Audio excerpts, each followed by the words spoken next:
Uite, mai am câteva cărți aici, foarte faine. Uite, de bebeluși. Astea-s până la 2 ani, să zic. Și uite, cu rime. Rimele sunt foarte importante, că sunt muzicale și la copii le place și învață rima și ei știu la ce te referi, știi, învață poezia. Cu emoții. Chipul îmi zâmbește când sunt bucuros. Chiui și țopăi în sus și în jos și poți să faci ihihihi sau ceva, știi? Și bucurie și chestiile astea așa care se tot repetă și le tot citiți aceeași carte de atâtea ori. Sunt foarte benefice. Efectiv, exersează memoria, știi? Cărțile citite de mai multe ori. Parcă sunt un câine care aleargă după minge și se bucură când stăpânul lăbuța îi strânge. Și poți să zici, uf, uite cum dă câinele mingea. Deja la 6 luni poate urmări un pic, știi? Frică. Și apropo, copiii iubesc fețele umane. Asta nu mai știu de unde arată, cred că habar n-am, nu mai știu de unde. Bebe învață, dar le găsești, am văzut-o și în magazine sau online. Și zice frică și vezi foarte puține elemente pe o pagină, nu imagini complexe cum ar fi să zic, nu știu, ia să văd ce carte am aici. Uite, asta care e în engleză le citesc la copii și uite, nu începutul, dar aici sunt foarte multe, știi? Copiii, oameni, ei nici nu știu la ce să se uite, la vârstele mai micuțe. După 2 ani pot. Nu știu dacă se expuși la cărți, pot. Eu la Levi și la Ana le puteam citi cărți de astea deja la 2 ani. Aveau favoritele lor. La 1 an și ceva avea Levi o carte favorită. Stai să văd dacă o găsesc. Ia, stai că ți-o arăt și pe asta. Care o știa pe de rost aproape, știi? Uite, asta. Am și o filmare așa de faină cu el, cu fermierul Rață, care trebuie să muncească el. Farmer Duck se cheamă, pentru că fermierul e leneș și Rața muncește ea tot. Și eu îi citeam și el putea să urmărească la 1 an jumate. El urmărea firul poveștii și îl pricepea și îl știa ce se întâmplă. Rața a adus vaca din câmp înapoi la fermă. Ea făcea tot. Și fermierul doar striga, cum merge munca? Rața zicea, coac, că nu vorbea, știi, dar muncea. Din nou fermierul, cum merge munca? Coac, și se tot repetă. Rața a adus oile din câmp, de pe deal. Ea trimitea găinile în coteți. Cum merge munca? Striga fermierul de acolo din asta, leneș. Coac! Și el mânca până se îngrășa, iar Rața muncea toată ziua. Cum merge munca? Coac! Cum merge munca? Arată toate muncile. Și el urmărea și, Doamne, îi plăcea de numai, era favorita lui.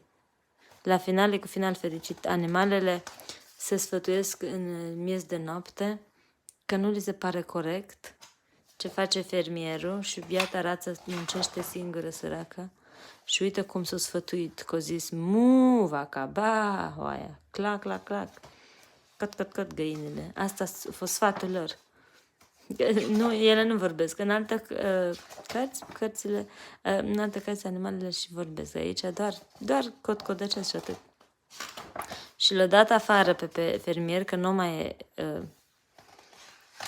merita să stea. Și apoi animalele stat ele la fermă fără fermier, dar au început toate să lucreze împreună pentru ferma lor, să aibă ce le trebuie, știi, finalul fericit, știi? Deci el putea la 1 an și ceva să urmărească cărți, dar noi am citit de mic și uite, asta e o carte mai de începători. Cărțile cu clapete, iar o să le placă la nebunie, uite. Mi-am scris o scrisoare la zoo și ei mi-au trimis un pet. Mi-au trimis un elefant, dar era prea mare. L-am trimis înapoi la zoo. Too big, eu le știam în engleză. Așa că ei mi-au trimis o girafă deschis. O girafă, dar era prea înaltă, așa că am trimis-o înapoi. Așa că ei mi-au trimis și aici erau niște gratii, Un leu, dar era prea fioros, le-am trimis înapoi. Vezi ce puțin text, ce simpluț și ilustrația. Așa că ei mi-au trimis un șarpe, dar era prea înficoșător, l-am trimis înapoi. O maimuță, o broască trimit aici, Așa că zoo s-a gândit foarte bine, cu atenție, și mi-a trimis un cățeluș. Iar el era perfect și l-am păstrat. Deci o carte simpluță, știi? La fel și asta, genul ăsta, carte cu clapete. Mămica, stai că am dat peste că... Mama îl cheamă pe cățelușul ei Spot la cină. Asta e bolul mama, asta e Spot. Dar el s-a ascuns. Unde poate fi Naughty Spot? Oare în spatele ușii? Nu, e un urs care mănâncă miere, ziceam eu. Mor. În engleză, știi, bineînțeles. Uite, mi-au distrus-o copii un pic. Este în ceas? Și era ușa acolo, deschide ușa de la ceas? Nu, e un șarpe. Este în spatele scărilor? Nu, e un urs, un leu. Deci le adorau, îți dai seama. Uite, și aici au fost desfăcute astea. Is he in a wardrobe?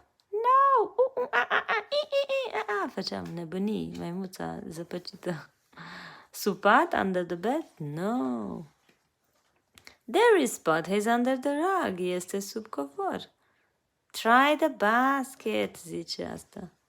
Și aici îl găsește, avea și aici clapete, nu? În ruptă copiii. Asta e o midă mâncăcioasă, o mare iubire a tuturor copiilor pe care îi cunosc eu.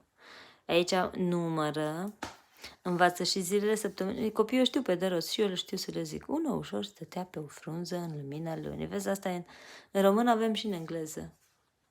Și după aia, într-o duminică dimineața, când soarele răsări cald și zâmbitor, poc! Din nou ușor iese o mică omidă. Și poți să faci cu degetul, tuc. Poți să-ți faci din niște pompoane mici o omiduță, să o ai în mână când citește. Era foarte foame și apoi luni am mâncat un măr, marți 2 pere și copiii pun degetele acolo.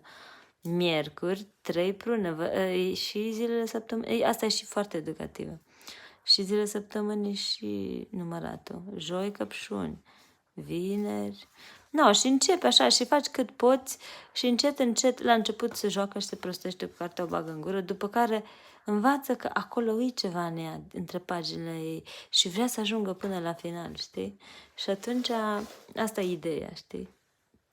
Aici e cu ceva pirați și cu emoții și găsește emoții. Aici erau mai mari copii când le-am luat, erau 3-4 ani sigur, mai mult.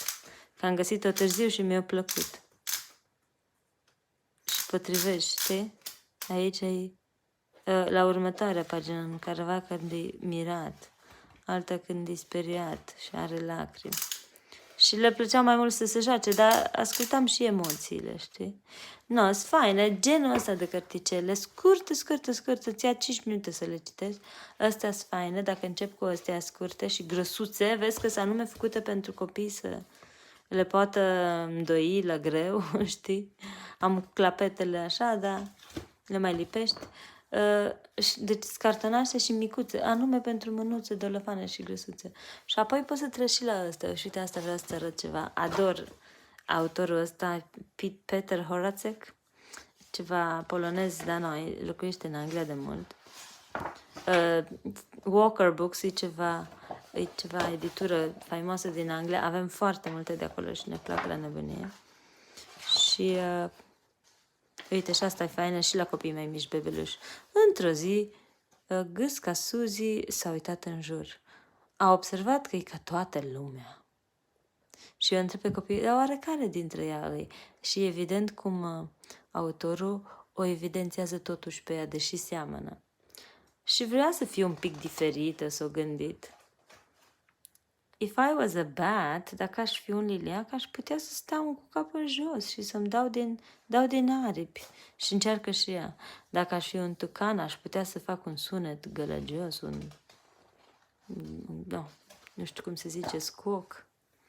Dacă aș fi un pinguin, aș putea să mă dau pe burtă și să alunec. Dacă aș fi o zebră, aș putea să mă întind gâtul în sus. Aș putea să mă întind în sus. Deci vezi, imagini scurte și uimitoare. Ilustrațiile bune și de bună calitate îi atrag pe copii și le absorb. Levi uneori vine, îl apucă pe el, vine și ia